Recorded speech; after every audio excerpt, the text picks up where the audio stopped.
All right, so in this video, we are going to be looking at connective tissue and the general characteristics of connective tissue, along with some of the fibers that are going to be found in connective tissue that give each one its characteristics, and certain cells, three types of cells that are going to be found, three general types of cells that you need to know. So as we look, general characteristics, again, one of the things to know is it's the most abundant type of tissue in the body by weight.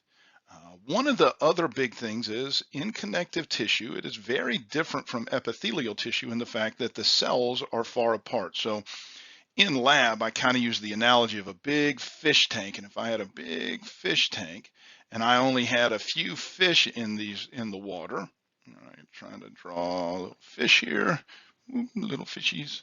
And so we only have a couple little fish here. This is kind of the equivalent of the way connective tissue is. Connective tissue, the cells in general are very far apart. They're not all densely packed in. All epithelial tissue is going to be right next to each other, cell to cell to cell, because they're making a lining. In connective tissue, that's not the case. And there's two other big things to understand with connective tissue. So if I use the analogy of this little fish tank here, one of the things is to understand that the water would be considered ground substance. All right, so in connective tissue we have this substance that is in between the cells, and it can be fluid, as in blood, or it could be solid, as in bone. So it depends. And its characteristics are going to be made up of this extracellular matrix here. I know I got all kinds of chicken scratch on here, but that's made up of protein fibers. So again, in this little fish tank, I could have it to where it looks very tropical and I have coral in there, or I might just have some fake little, ferns or whatever you'd want to call them in, and, little treasure chest that blows bubbles, bubbles, and whatever else in there. And so the characteristics of the tank would look different depending on what people put inside of it. And that's kind of the way these protein fibers are with this. And we're going to look at three types of protein fibers as we get farther along. And you'll see kind of how each one gives the connective tissue its characteristics. So in connective tissue, we have two basic types: connective tissue proper, which is what we'll look at in the next video, and then the video after that, we'll look at specialized connective tissue, things that are very unique. Most have a good blood supply, but not all. When we look at dense regular connective tissue, the tissue of tendons and ligaments and also cartilage do not have a good blood supply, and because of that, they don't heal well. And connective tissue, the ability for the tissue to heal itself is kind of directly related to the blood supply. But in general, most have a good blood supply, and because of that, most cells are able to divide. Now, and divide readily. So the other thing is the type of cells that are there can be called either fixed or wandering, and it's pretty straightforward. Fixed cells remain in one place, where wandering cells can move through the tissues. So when we look at the functions of connective tissues, they are basically bind structures together, all right, serve as framework, we'll say, and fill space. All of these are kind of the same. They provide support, which is also kind of the framework and the binding it together, and protection. This we'll see as far as the white blood cells. It is for storage of fat, which fills in spaces, produces blood cells, which are going to help fight against infection, which again goes back to protection. Also, skeletal bones help protect too, and they help repair tissue damage, which we'll see. So basically, all of these can kind of be summed up in the fact that they connect some way, shape, or form. So when we look at the cells, we have three basic types of cells. The first one we look at is called a fibroblast, and I need to spend a little time on this suffix blast. This means it's an immature cell, and also means that this type of cell is going to create the fibers that give the connective tissue its characteristics. So when we're talking about in the next little bit on this video, we're going to talk about the three types of protein fibers, and fibroblasts create them. Now, this is also going to be something that if you scar easily. You have fibroblasts that don't produce a lot of elastic fibers, which we'll look at in a minute. And so scar tissue, keloid tissue, scar tissue doesn't have a lot of elastic fibers, so it has a very different feel to it. And I guess most of us kind of know that. Um, this is a fibroblast. It's kind of star shaped, like it says, and they will, as they go through, if I have a cut or whatever, again, these cells will start producing the fibers to help repair it. The next one is called a macrophage. So a macrophage, macro means big, phage means eater. Uh, Macrophages are big eaters. Phagocytosis is a term that means eating. And so macrophages, now again, just as a little sidebar, and you don't have to know this, but when you study the white blood cells, if you study the monocyte, which you will see later on, monocyte is a macrophage. Macrophages and monocytes are the same cells.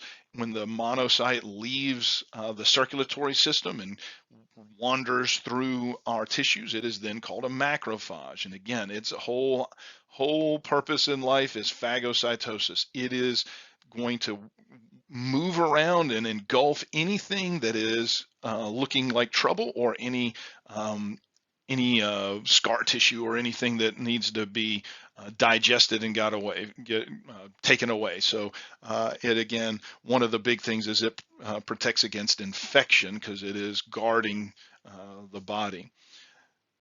This actual picture shows a macrophage engulfing a cell, and it's weird because it almost looks like it's got this little face, like it's going, "Oh, help me," and it's a bad guy, so we want to get rid of him anyway. So the macrophage is doing its job on this picture.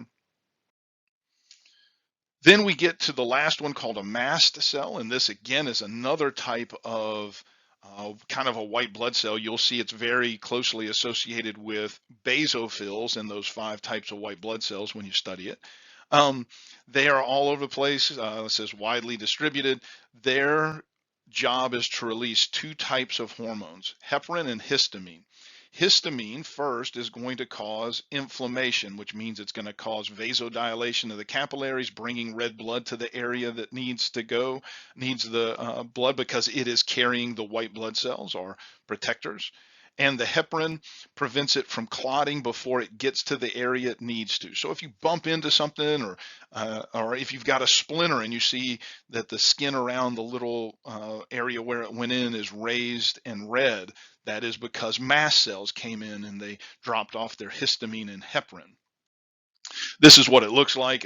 Again, when you get into 211 and really study the white blood cells, this is called a granulocyte. And as you can tell, this has a lot of granules. This is a type of cell that you'll see. So those are the 3 types. Fibroblasts are going to create the fiber, the rebarb, so to speak, the framework of the tissues. The macrophages are going to go around and engulf anything that's trying to attack you, and the mast cells are going to drop off histamine and heparin. That's going to keep bringing more white blood cells, your Army, Navy, Air Force, Marines, Coast Guard, to the area to protect you. Hopefully that makes sense. But fibroblasts, macrophages, and mast cells, just basic ideas of it, would all I'd want you to know. Now we look at the tissue fibers that are there. There's 3 types. I really wish that they organized these where these 2 were next to each other, and you'll see why.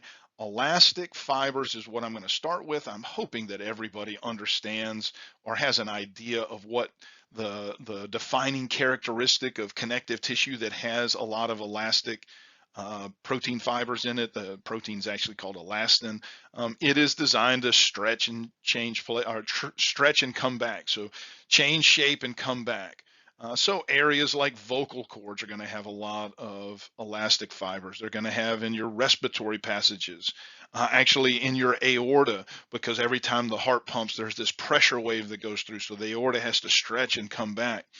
So elastic fibers in general are going to be in areas that need to change their shape and come back to their original shape. We'll see one type of cartilage that's called elastic cartilage. And again, it's the outer part of the ear, and that's why you can bend it around and it'll spring back into shape.